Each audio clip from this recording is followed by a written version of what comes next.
Ano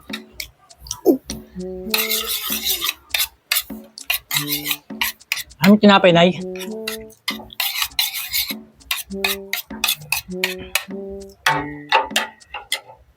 Dali lang. Lukunin lang ako.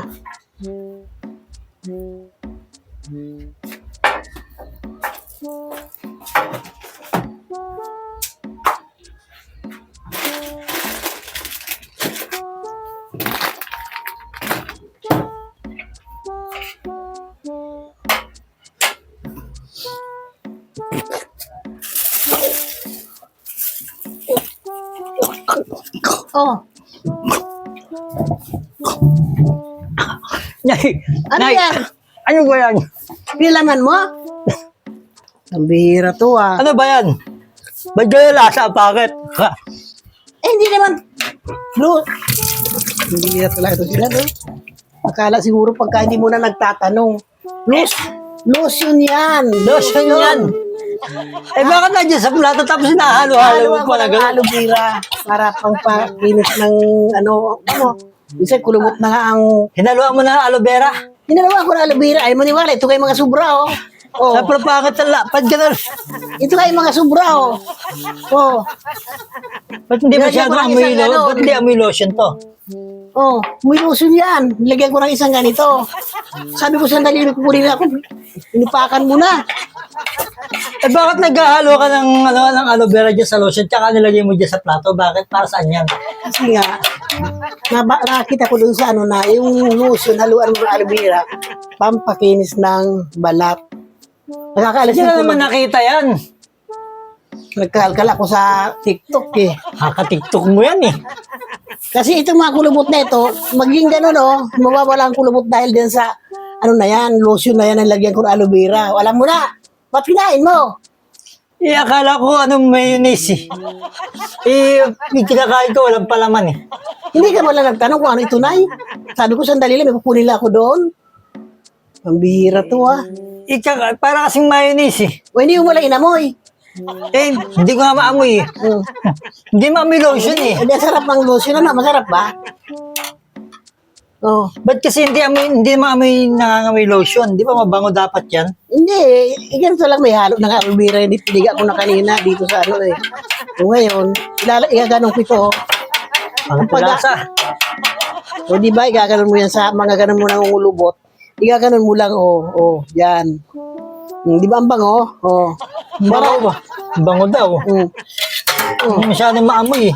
Di ba yung ano ko kasi, ano na, yung kailangan mawala yung mga kulubot na yan, magiging pantay, di ba? O pagka pinahid mo, medyo naamoy, tsaka parang medyo maantot na iwan na ano. Siyempre, dahil sa aloe vera, di ba? Ay, alam mo yung aloe vera, anong amoy? Taste mo lang. Pero pag yan naman kumapit na dyan sa ano, Eh, pinaghalo mo yung lotion, tsaka isa mabango, tsaka mabantot. Ano ba? pag Lalong bumantot eh. pag natuyo yan sa balat mo, makinis na yan at indula na yung kulubot na yan. Gaganon na yun, parang kami na ng mga bata. Pambihira to ah. Mayroon nga dyan na 92 years old na pero hindi pa nagpakulubot.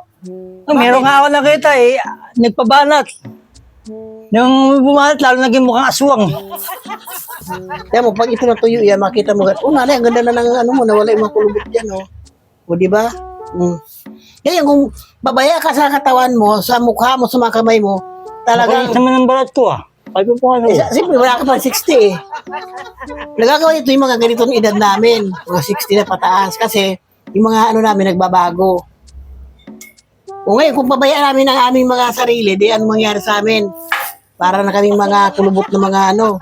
Ibig sabihin, alagaan mo yung sarili mo para hindi ka tumanda agad. O, di ba? Ito yung mukha ko. Pang mayayaman lang yung mga nagpapakinis ng balat, pag kulubot-kulubot na. Oh, tingnan mo ako, makita mo ba ito ng mga ganito na edad ko? Walang naniwala nga eh.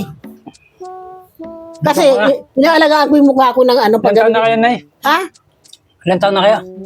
Huwag ka na magtanong. Basta alam mo na yun, kung alam yun yung anong huwag ka na Diba, ulit. 78 na kayo? Grabe ka naman. Ito, 78. Marami nga nagsasabi sa akin na hindi ako paniwalaan na 72. 72 na kayo? Oo, tingnan mo, Hindi nga halata oh. Para Diba? kayong Para kayong 71. Wow naman. Bumata ka ng isang taon. Isang taon lang ano. Pero ang tingin sa akin ng iba, 60 lang ako eh. Ako, ang tingin ko sa'yo, ilan taon ka ngayon? Secret. Alam ko, 48 ka. Pero ang tingin ko sa'yo, para ka ng 60. Yung sinasabi ko sa'yo. Grabe naman. Hindi mo ilaga. Hindi naman totoo yun. Mukhang Tapos- 60. tapos- Ako mukhang 60. Hindi naman. Akala Hindi mo mo- totoo yun ay. Pambira. Akala mo, nagpupuli ka ng buhok. Akala mo, magpupugi ka. Bang 60. Oh. Hindi naman ah. Eh po, naglalagay sa'yo, mabaho. Ba't naglalagay ka? Hindi naman ah. Oh. Malapit ka na mag-60. Samantalang 48 ka pa lang. Ang salamin yun ay. Oh. Baka kumikinis na ako. O, di ba? Oh. Parang ganito nga yung nakikita ko doon sa mga ano eh, Eh, ang mga gagawin Koreano. mo- Yung mga Koreano na Mm. Ang gagawin mo, alaga-alaga talaga ang mukha, ang katawan para hindi ka mapagkamala na ano. Pero mas tingin ko kasi mayonnaise eh. Oh, di ba? Lotion na may aloe vera ang gagawin mo gabi-gabi. Hindi kaya kumapalang buhok ko. Di ba ang alam ko aloe vera pang buhok lang yun eh. Yung aloe vera, papakinis din ng balat. Saan yung nakita yun? Alam naman yung lotion nilagay mo sa ulo. Saan yung nakita yun? Napanood ko sa TikTok. Sigurado kayo? Sigurado. Kaya ginagaya ko eh. Bantot eh. Gihilamos na lang ako. Bahala ka. Basta ako, gagawin ko to para magmukhang bata. Kasi nga, sabi nga, pag matanda, may edad ka na, huwag ka na magsuot ng mga pagmatanda. Magsuot ka ng mga pambata para lalo kong bumata. Matanda ka na nga, nakalagi ka pa nakadaster.